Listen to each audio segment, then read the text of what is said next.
Let's go back to Class 4A. Giles County, the 4 seed, demolished Chester County tonight, 47-14, and we're joined on the phone by Giles County head coach Walt Smith.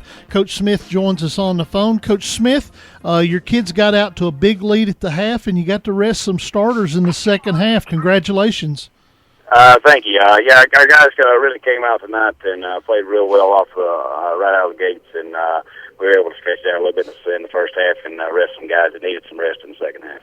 You kind of looked like you kind of listened to Wade Neely. You kind of jumped on them early. Is that did you get them before they got their bus legs worn off, or what?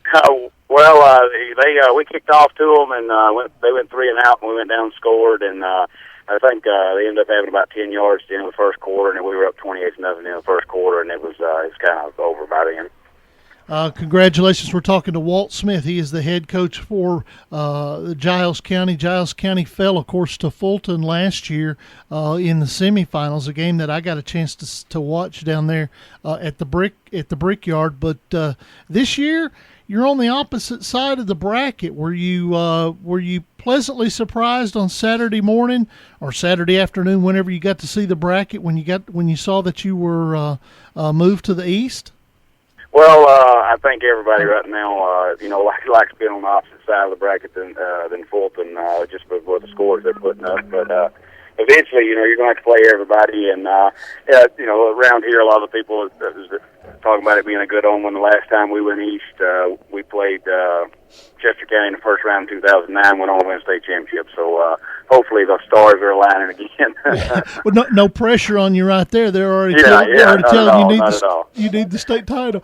Well, you've had some great teams at Mount Pleasant, and so this is not new territory for you at all. But it appears that Pearl-Cohn got the win, so you're going to have to go into Metro next week to take on a Firebirds team that comes in 10-1. Do you know anything at all about Pearl-Cohn? I just know that they like to run the football, and they've got a great running back. I know their defense is really tough, and I know that the running back, I think he went over 2,000 yards for the season tonight.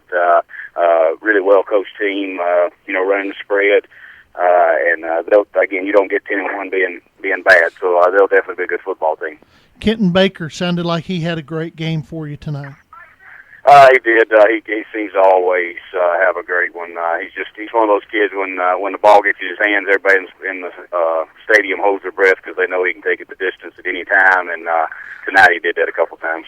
I seem to remember last year in that game against Fulton at Giles County, the biggest game of the year, and Kenton really played well. Is he kind of one of those players that just loves the big game atmosphere?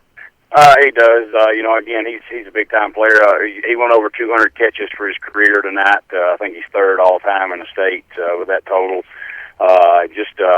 We've actually played him at quarterback some this year and at running back some.